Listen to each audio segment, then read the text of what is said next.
Hello, future doctors. Welcome to Dipenism. I'm Dr. Dipen Shah and future doctors, आज से हम लोग embryonic development का डिस्कशन शुरू करेंगे. यस, लास्ट वीडियो में हम लोग ने the first cell of new life का डिस्कशन कर लिया था कि कैसे जाइगोट का डेवलपमेंट हुआ, और आज से हम लोग वो मिराक्युलस प्रोसेस का डिस्कशन करने वाले जिससे पूरा एक बेबी का डेवलपमेंट होगा. क्यूट सा नन्ना सा बेबी का डेवलपमेंट जो होगा वो हम लोग डिस्कस करना शुरू करेंगे. और आपके साथ मैं बहुत सारे ब्यूटीफुल मोमेंट्स भी शेयर करूंगा कि कब बेबी में सब ऑर्गन्स बन जाते हैं, कौन सा बेबी का फर्स्ट ऑर्गन बनेगा, और कब बेबी मूवमेंट्स दिखाना शुरू कर देता है जो मम्मी को फील होता है कि हाँ बेबी अभी लात मार रहा है. तो ये सब बहुत सारे इंपॉर्टेंट हम लोग की पॉइंट्स भी डिस्कस करेंगे, और साथ में ये एक्साइटिंग फेज, ये एक्साइटिंग डिस्कशन, ये जर्नी हम लोग शुरू कर रहे हैं. So that journey is about embryogenesis. So let us discuss about embryogenesis.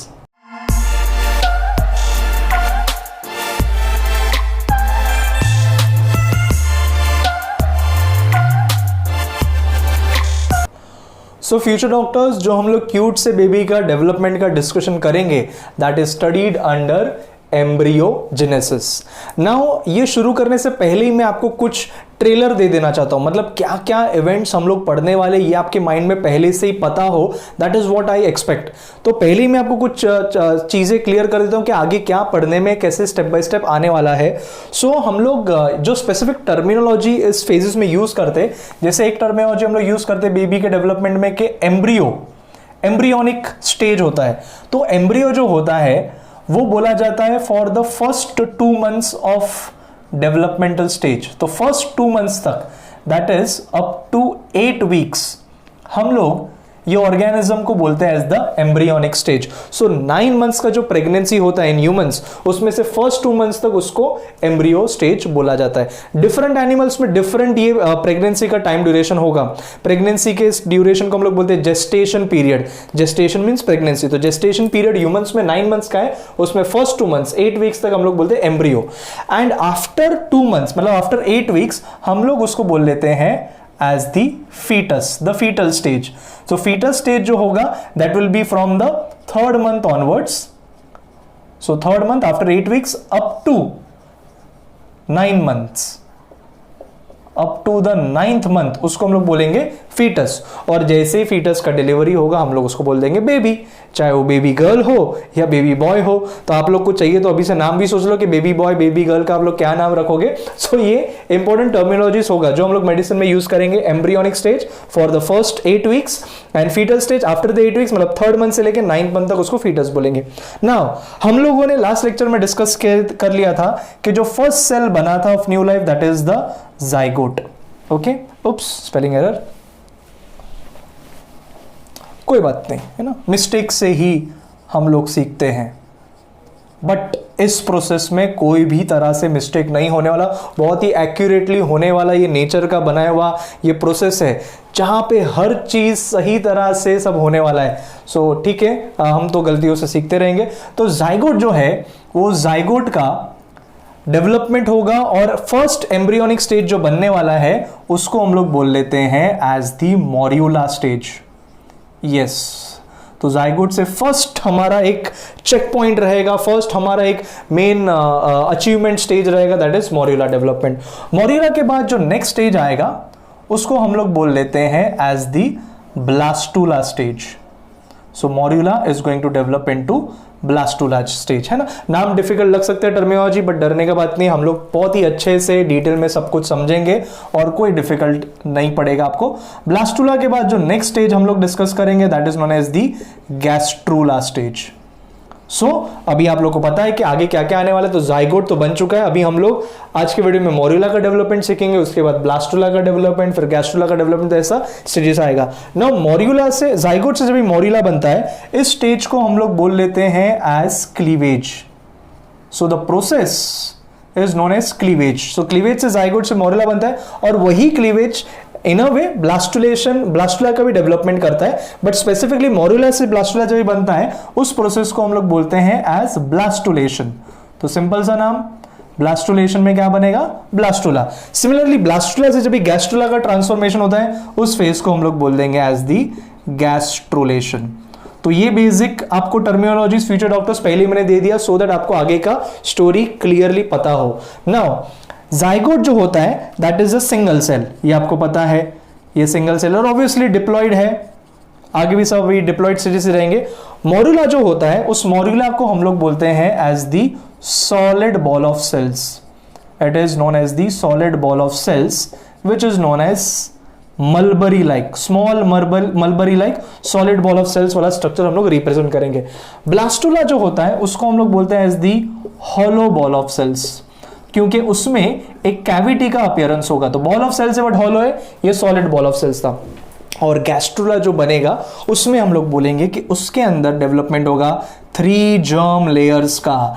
Yes future doctors, 3 germ layers जो होता है एक्टोडर्म, मीजोडर्म एंड एंडोडर्म। तो जैसे ये डेवलपमेंट हो गया हम लोग बोलेंगे gastrulation stage has been achieved. Now future doctors और एक इंपॉर्टेंट पॉइंट मैं अभी से बता देना चाहता हूं कि अभी जो भी स्टेजेस आएंगे वो सब में हम लोग को टाइम ड्यूरेशन मेंशन करना है कि ये स्टेज कब बनेगा, ये स्टेज कब बनेगा, and all the time events are going to be taken from the day from when the zygote has been form, मतलब फ्रॉम द फर्टिलाइजेशन डे हम लोग आगे सब डिस्कशन करने वाले। तो मोरुला का जो डेवलपमेंट होगा वो हो जाएगा around 4th day, it is formed by 4th day, but 4th day after what, 4th day after fertilization. Blastula का जो डेवलपमेंट हो जाता है that is around 6th day, 6th day after fertilization. मतलब नाउ यू कैन कंपेयर कि हाँ यहाँ पे मोरुला से ब्लास्टुला बनने में ऑलमोस्ट 2 दिन चले गए। और फिर 6th डे के बाद गैस्ट्रुला वगैरह का भी डेवलपमेंट शुरू हो जाएगा और इसको काफी टाइम लगेगा ये डेवलप होने, क्योंकि ये 3 जर्म लेयर्स का डेवलपमेंट होने वाला है।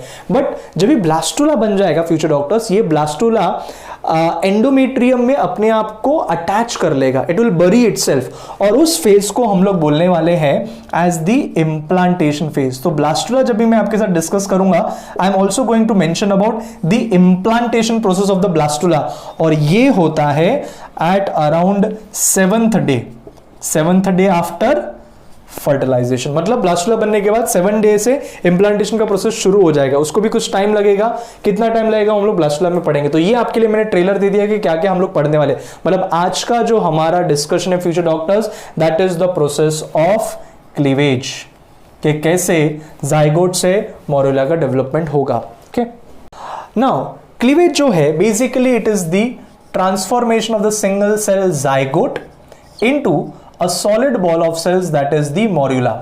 ना कुछ बुक्स में आपको मिलेगा कि जाइगोट से मल्टीसेलर ब्लास्टुला जो बनता है that is also known as cleavage, correct है, लेकिन स्पेसिफिकली मोरुला जो बनता है उसको मेनली हम लोग क्लीवेज बोलते हैं। उसके बाद ब्लास्टुला जो बनेगा उसमें भी क्लीवेज डिविजन्स होगा, बट हम लोग उसको स्पेसिफिकली बोल देते हैं ब्लास्टुलेशन फेज। तो ऐसा गलत नहीं है कि आप लोग बोले कि जाइगोट से ब्लास्टुला बना वो क्लीवेज से बना, सही है, बट आज जो हम लोग मेनली डिस्कस कर रहे हैं वो मोरुला स्टेज तक ही डिस्कस कर रहे हैं। सो क्लीवेज का मतलब इन जनरल क्या है, स्प्लिट होना। जो सेल्स रहेंगे वो अपना स्प्लिटिंग करेंगे और मल्टीसेलर स्ट्रक्चर बनाएंगे। नाउ फ्यूचर डॉक्टर्स में आपको एक चीज बता दूं कि पूरे बायोलॉजी में आप लोग 3 बार क्लीवेज पढ़ते हैं। सो आप लोग को बहुत ही शार्पली एक एमसीक्यू को समझना है कि क्लीवेज कौन से कॉन्टेक्स्ट में बोला गया है। एक क्लीवेज ये हो गया जाइगोट से मोरुला बनना, दूसरा क्लीवेज आप लोग रेस्पिरेशन में पढ़ते हो, जब भी ग्लाइकोलाइसिस होता है तभी फ्रक्टोज 1,6 डाइफॉस्फेट का क्लीवेज होता है और उसका क्लीवेज होता है into 2 different chemicals that is DHAP and 3-PGL, जो मैंने ग्लाइकोलाइसिस में भी डिस्कस किया है। तीसरा क्लीवेज होता है ड्यूरिंग सेल डिवीजन, जब भी एनिमल सेल में साइटोकाइनेसिस होता है तभी एनिमल सेल का मेम्ब्रेन भी ऐसा क्लीवेज करके 2 डॉटर सेल्स को बनाता है, तो वहां पे भी उसको क्लीवेज प्रोसेस बोला गया है। तो क्लीवेज का मतलब इन जनरल स्प्लिटिंग, चाहे वो स्प्लिटिंग ऑफ जाइगोट हो टू फॉर्म मल्टीसेलर स्ट्रक्चर, चाहे स्प्लिटिंग ऑफ केमिकल्स हो या फिर स्प्लिटिंग ऑफ सेल हो टू फॉर्म 2 डॉटर सेल्स। तो क्लीवेज 3 बार बायोलॉजी में आता है और तीनों बार मैंने आपको पढ़ा दिया, तो ये मुझे सौभाग्य मिला है मुझे समझाने का, क्लीवेज बताने का। सो अभी हम लोग मोरुला का डेवलपमेंट डिस्कस कर रहे हैं ना। फ्यूचर डॉक्टर्स आप लोगों को पता है कि जाइगोट जो है वो फॉर्म कहां पे हुआ है, एम्प्यूला में। हम लोग जो बोलते हैं उसको एम्प्यूलरी स्टमक जंक्शन, एम्प्यूला में हुआ है। बट जब भी एम्ब्रियो का डेवलपमेंट होगा वो बेबी का डेवलपमेंट एम्प्यूला मतलब फैलोपियन ट्यूब में नहीं हो सकता, क्योंकि उसको ज्यादा स्पेस का रिक्वायरमेंट है, एंड दैट इज व्हाई ये जाइगोट ट्रैवल करना शुरू करेगा from the fallopian tube to the uterus, and while its passage, while it is travelling, उसके जर्नी में वो मोरुला का डेवलपमेंट भी शुरू कर देगा। तो एम्प्यूला से it is travelling towards uterus and उस जर्नी में क्लीवेज डिविजन्स भी शुरू हो जाएंगे। नाउ अंडरस्टैंड दैट अगर ये ट्रैवलिंग नहीं होता है और कहीं और ही अटैचमेंट हो जाता है और एम्ब्रियोनिक डेवलपमेंट शुरू होता है, वो प्रेगनेंसी सक्सेसफुली आगे नहीं बढ़ सकते। तो ऐसे एबनॉर्मल साइट पे अगर डेवलपमेंट शुरू हो जाए, एबनॉर्मल साइट पे अगर इंप्लांटेशन हो जाए, तो ऐसे प्रेगनेंसीज को हम लोग बोलते हैं as ectopic pregnancy. So first important key point for your entrance मैंने दे दिया, एक्टोपिक प्रेगनेंसी, जहां पे अगर एबनॉर्मल साइट पे इम्प्लांटेशन हो जाता है तो abnormal site implantation, if it happens it is known as ectopic pregnancy, और वो सर्वाइव नहीं करेगा एंड सैडली मिसकैरेज वगैरह हो जाएगा। नाउ सो बेसिकली ये गलत जगह पे इम्प्लांटेशन ना हो, उस चीज का ध्यान कौन रखेगा? सो फ्यूचर डॉक्टर्स, मैंने जो ओवम वगैरह का डायग्राम बताया था उसमें एक इंपॉर्टेंट स्ट्रक्चर का नाम लिया था ZP। ZP क्या था? ZP is zona pellucida. So remember future doctors, अभी भी जोना पेलुसिडा गया नहीं है। हाँ, स्पर्म ने डाइजेस्ट किया था, बट एक पर्टिकुलर पॉइंट से डाइजेस्ट किया था, so that the sperm can enter into the it can cross the barrier of zona pellucida. तो ओवरऑल जोना पेलुसिडा अभी भी इंटैक्ट है। तो zona pellucida is a very important structure which is going to prevent this ectopic pregnancy, मतलब it is going to prevent sticking of embryo at abnormal site. तो ये presence बहुत ही जरूरी है, तो आपको ये याद रखना है, जोना पेलुसिडा का एक इंपॉर्टेंट ये फंक्शन रहेगा। तो जब भी वो करेक्ट साइट पे पहुंच जाएगा तभी जाके जोना पेलुसिडा डिसअपियर होगा। तब तक हम लोग सब डायग्राम में जोना पेलुसिडा का रिप्रेजेंटेशन करेंगे। नाउ क्लीवेज जो होता है, नाउ क्लीवेज के कुछ स्पेसिफिक कैरेक्टरिस्टिक है। जैसे क्लीवेज मैंने बोला स्प्लिटिंग है, डिवीजन है, तो उसको हम लोग बोलते हैं as divisions which are very rapid, और वो भी माइटोसिस से होगा, तो we call it as rapid mitotic divisions. So cleavage divisions जो होंगे जाइगोट में, these are rapid mitotic divisions, but ये माइटोसिस से थोड़े डिफर करेंगे, क्योंकि नॉर्मल माइटोसिस जो होता है उसमें माइटोसिस होने से पहले इंटरफेज होता है, आपको पता है, जिसमें G1 फेज होता है, S फेज होता है, G2 फेज होता है, और वो इंटरफेस प्रॉपरली तसल्ली से होगा so that cells can properly grow. But यहां पे क्लीवेज डिविजन्स में आप लोग को बहुत इंपॉर्टेंट की पॉइंट याद रखना, it has a very short interface. Cleavage divisions has short interface, so it is different from mitosis to in some different concepts. उसके अलावा क्लीवेज डिविजन्स में there will be very fast DNA replication. DNA replication बहुत ही fast होगा, जो normally बहुत time consuming है। S phase में DNA replication होता है उसको टाइम लगता है, बट यहाँ पे डीएनए रेप्लिकेशन काफी फास्ट होगा, मतलब इंटरफेज भी शॉर्ट होगा, it will be a short S phase as well. Now फटाफट जब भी डिवीजन चालू हो जाएगा, तो फटाफट डिवीजन चालू होने की वजह से हम लोग बोलते हैं कि क्लीवेज डिविजन्स में जो सेल्स बनेंगे उनका karyoplasmic index will be high. So after cleavage divisions have started to take place, karyoplasmic index increases. मतलब the volume of nucleus is going to increase in comparison to volume of cytoplasm. Volume of cytoplasm नहीं बढ़ता. Now one of the reason क्यों नहीं बढ़ता, एक reason तो interface बहुत ही short है, तो cells grow ही नहीं हो पा रहे.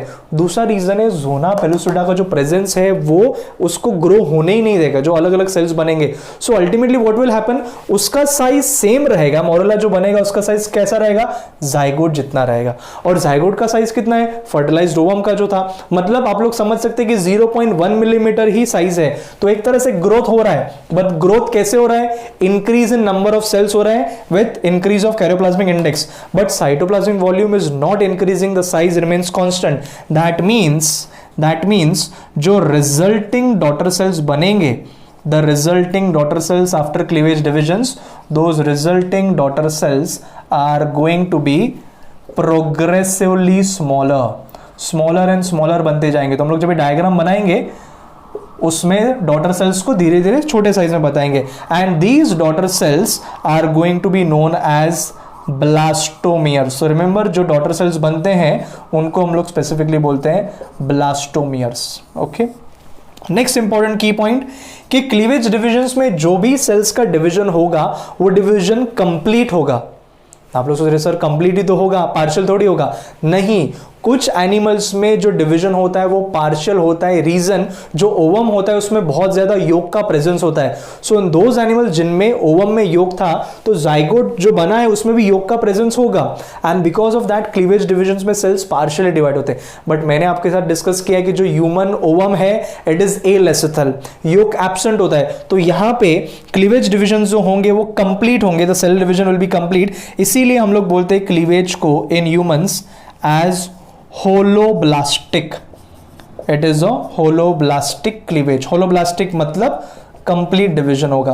और दूसरे जो एनिमल्स हैं जिनमें जैसे कि रेप्टाइल्स आ गए, एव्स आ गए, जिसमें बहुत ज्यादा योग का प्रेजेंस है, तो उसमें पार्शियल डिवीजन होता है। तो एंट्रेंस के लिए उस पार्शियल डिवीजन का भी मैं नाम दे देता हूं, उस पार्शियल क्लीवेज को हम लोग बोलते हैं meroblastic.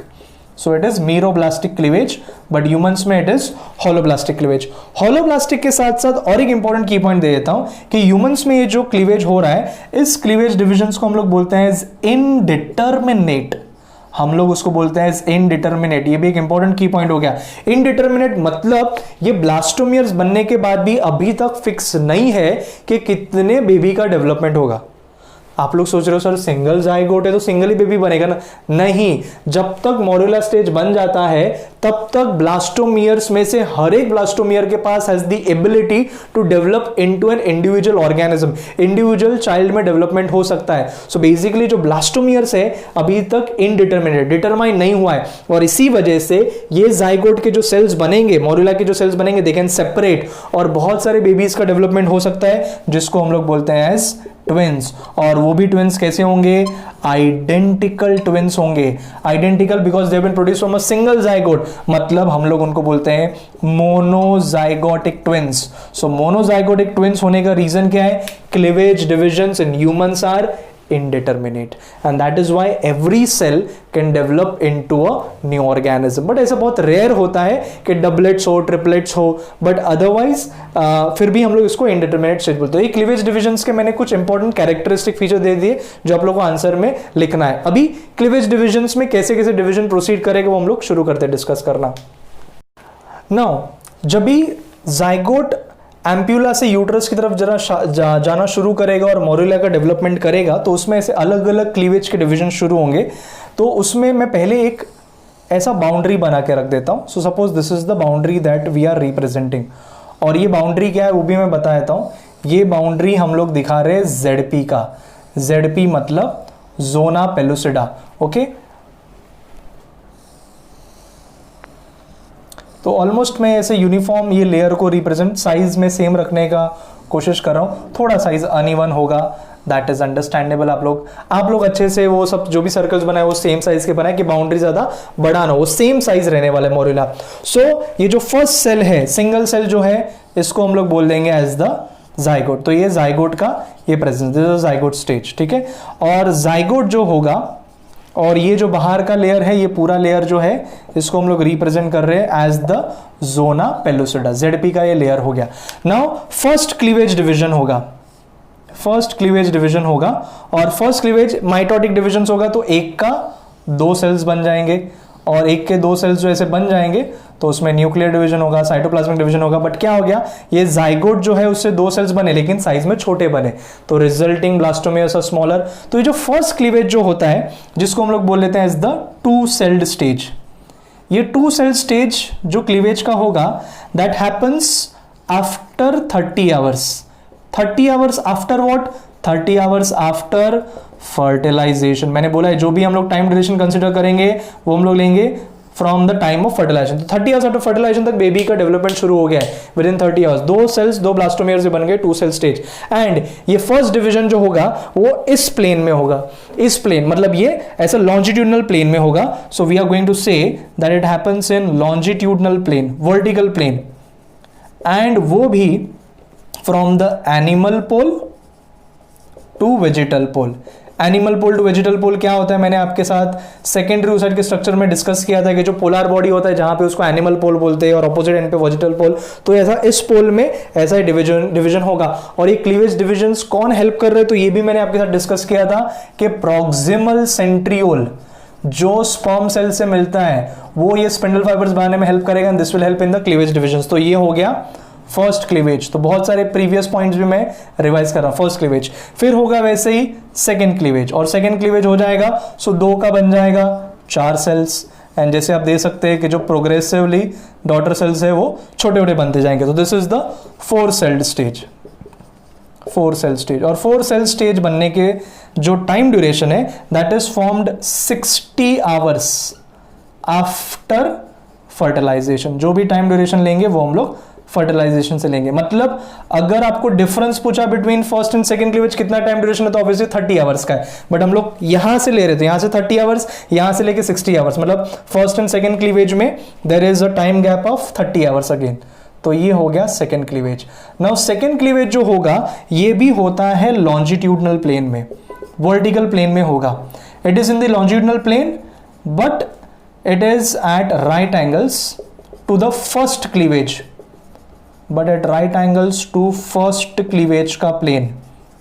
Okay, so first cleavage हुआ था वर्टिकली, ये भी हुआ वर्टिकली, बट दोनों राइट एंगल्स कैसे, तो समझने की कोशिश करो। ये फर्स्ट क्लीवेज वर्टिकली हो रहा है इस प्लेन में, सेकेंड क्लीवेज इस प्लेन में हो रहा है। So plane is different but vertical हो रहे, तो मतलब एक दूसरे से क्या है, परपेंडिकुलर है। ठीक है, फिर आएगा वैसे ही थर्ड क्लीवेज। तो ये थर्ड क्लीवेज जब भी आ जाएगा, तो थर्ड क्लीवेज के बाद यहां पे 4 से बन जाएंगे 8 सेल्स, और ये और प्रोग्रेसिवली स्मॉलर दिखना शुरू हो जाएंगे। तो this are the 8 blastomeres that is formed 8 celled stage, और ये 8 सेल स्टेज जो बनता है that is formed 72 hours after fertilisation. 72 hours मतलब future doctors after third day, almost 3 days pass हो गए, तो 3 डेज के बाद ये 8 सेल स्टेज का डेवलपमेंट हो गया, and this happens in a horizontal plane. ये हॉरिजॉन्टल प्लेन में होगा, हॉरिजॉन्टल या फिर लैटिट्यूडनल प्लेन आप लोग बोल सकते हैं। तो हॉरिजॉन्टल प्लेन, और ऑब्वियसली हॉरिजॉन्टल प्लेन जो होगा वो होगा at right angles to the first 2 cleavages, at right angles to first 2 cleavages. Okay, and फिर जाके फाइनली ये फर्दर डिवीजन करेगा, जिसका डायग्राम बनाने की जरूरत नहीं है। वो 8 सेल स्टेज से फाइनली बन जाएगा 16 सेल्ड स्टेज, और ये 16 सेल स्टेज जो बन जाएगा that is formed after 4 days. तो 4 डेज का टाइम ड्यूरेशन हो गया, और 4 डेज के बाद 16 सेल स्टेज, जिसको हम लोग बोलते हैं मॉर्यूला, मलबरी लाइक स्ट्रक्चर का डेवलपमेंट हो गया है। तो ये आप लोग को पहले कैरेक्टरिस्टिक बताना है और डायग्रामेटिकली रिप्रेजेंट करना है। फर्स्ट क्लीवेज क्या टाइम ड्यूरेशन की बात होगा, तो मैंने आप लोग टेबल बना के ही लिख लेना कि आपको पैराग्राफ में लिखने की जरूरत है। 2 सेल्ड, 4 सेल्ड, 8 सेल्ड, सबको बोला है ब्लास्टोमियर्स, और प्रोग्रेसिवली स्मॉलर बनते जा रहे, एंड फाइनली टाइम ड्यूरेशन 30, 60, 72, और क्या प्लेन में। तो सिस्टमैटिकली आंसर भी हो गया, एंड डिटेल में हम लोग ने मॉर्यूला डेवलपमेंट का डिस्कशन कर लिया। यहां से अभी वो यूट्रस तक जाना शुरू भी हो गया है। नेक्स्ट लेक्चर में हम लोग डिस्कस करने वाले कैसे ये मॉर्यूला, ये solid ball of cell 16 cell stage का जो डेवलपमेंट होगा वो कैसे ब्लास्टुला में ट्रांसफॉर्म हो जाएगा। अगर आप लोग को चाहिए तो 16 सेल स्टेज का भी डायग्राम हम लोग रिप्रेजेंट कर सकते हैं ऐसा। तो 16 सेल जो बनेगा, 1 सेल, 2, 3, 4, 5, 6, 7, 8 सेल्स, और 8 अंदर बनेंगे, 2, 3, 4, 5, 6, 7, 8। तो ये जो पूरा एक सॉलिड बॉल ऑफ सेल्स बना है इसको हम लोग बोल लेते हैं एज द मॉर्यूला, और अभी भी जोना पेलुसिडा का प्रेजेंस है, zona pellucida is still present. तो ये 16 सेल्ड फाइनल ऐसा डायग्राम हम लोग दिखा सकते हैं, जो नेक्स्ट लेक्चर में हम लोग ब्लास्टुला डेवलपमेंट शुरू करेंगे। So stay tune for the further videos, जहां पे ये ब्यूटीफुल जर्नी को कंटिन्यू करेंगे। That's all from the पेनिज्म।